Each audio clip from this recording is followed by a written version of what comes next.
Bonjour tout le monde, ravi de vous retrouver pour ce carré d'as africain concernant la 4e journée de Ligue 1. Alors notre as de cœur, c'est un lion. Le lion de l'Atlas, le Marocain Nabil Dirar, qui a été remarquable dans la très belle victoire de Monaco à Lille, 4-1.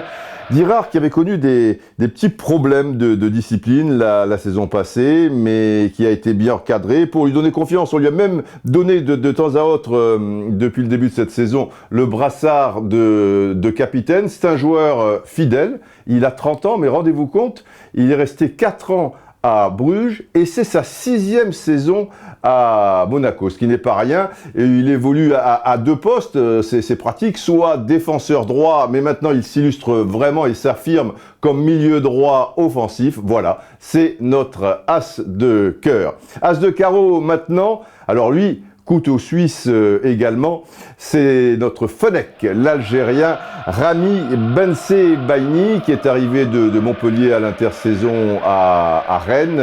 Christian Gourcuff, qui a été entraîneur de la sélection algérienne, le connaît très bien. Pourquoi couteau suisse? Parce que en 4 matchs depuis le début de la saison à Rennes, rendez-vous compte, il a joué à 3 postes différents. Cette fois, c'était arrière gauche et ça a été l'un des meilleurs Rennais pour cette victoire à domicile contre Caen. Nous passons aux as de pique et de trèfle et ils concernent la même équipe, l'équipe d'Angers. Alors, tout d'abord, as de trèfle, c'est un lion, mais cette fois un lion indomptable, un Camerounais, il évolue ailier gauche, il s'agit de Toko Ekambi, pas très connu au plus haut niveau qu'il découvre puisqu'il a été formé ce joueur au Paris FC, il était à Sochaux les 2 saisons dernières, en 2e division donc, il a marqué 11 buts l'année dernière, pour un ailier gauche c'est pas mal, et il a encore scoré lors de cette victoire d'Angers à domicile devant Dijon, 3-1, et là je vous propose d'aller directement dans la salle des machines Télé5 Monde.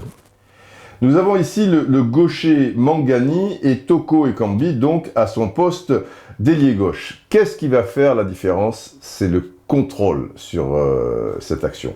Car Mangani donne un ballon, alors avec son pied gauche, alors ici je vais toucher la toile cirée, mais ça va comme ceci si vous voulez, et ça revient comme cela. Toko Ekambi est allé vers son camp. Voilà. Et son adversaire n'a pas eu la finesse, si vous voulez, ou la lucidité de vite se rapprocher de lui. Tant et si bien que, alors, il va vers son camp, il reçoit le ballon ici, et dans son contrôle orienté de la poitrine, il se remet tout de suite dans le sens de la marche. C'est pour ça que c'est important. Et comme il n'est pas marqué de très très près, il a le temps, cette fois, de fixer ce joueur.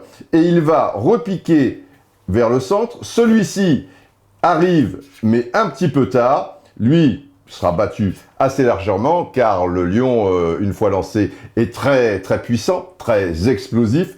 Et à l'entrée de la surface, il va nous mettre, mon ami, une mine de crayon, mais avec un ballon, voyez-vous, très, très travaillé, qui va terminer pas loin de la lucarne. Le gardien n'avait aucune chance, car au-delà de la précision, il y avait, c'est important, dans ce tir, beaucoup de puissance. Vraiment, un très bel enchaînement d'une grande fluidité. Bravo Toko Ekambi. Et on se quitte donc avec l'as de pique, encore un lion, mais il y a des lions de partout. Cette fois, c'est un lion de la Teranga, le Sénégalais Cheikh Ndoye, capitaine du SCO d'Angers. Il a marqué un 2e but. Pour une fois, pas de la tête, avec son 1m92, on se souvient, la saison passée, il était redoutable, mais c'est un joueur qui aime bien s'intercaler, vous savez que c'est un milieu de terrain dit relayeur, mais il sent les coups et à un moment, il est monté sur une action et intérieur du pied dans la surface de réparation, c'était le 2e but angevin. Cheikh Ndoye, qui est fort moralement, parce que c'est sa 2e saison au plus haut niveau, et tout le monde se disait qu'on allait le transférer, rendez-vous compte, en première ligue, quoi, des clubs anglais s'étaient intéressés à lui la saison passée. Finalement, il reste à Angers, mais c'est un capitaine valeureux. Il a été très précieux dans cette victoire, donc contre Dijon. Voilà, on a fait le tour de la question. 3 lions, les enfants. Un lion de l'Atlas, un lion de la Teranga, un lion indomptable, et un petit Fenech et des grandes oreilles. Hein? Sacré carré d'as. Bon, allez, circulez. Il n'y a plus rien à voir. Enfin, 3 lions à Fenech, c'est pas rien.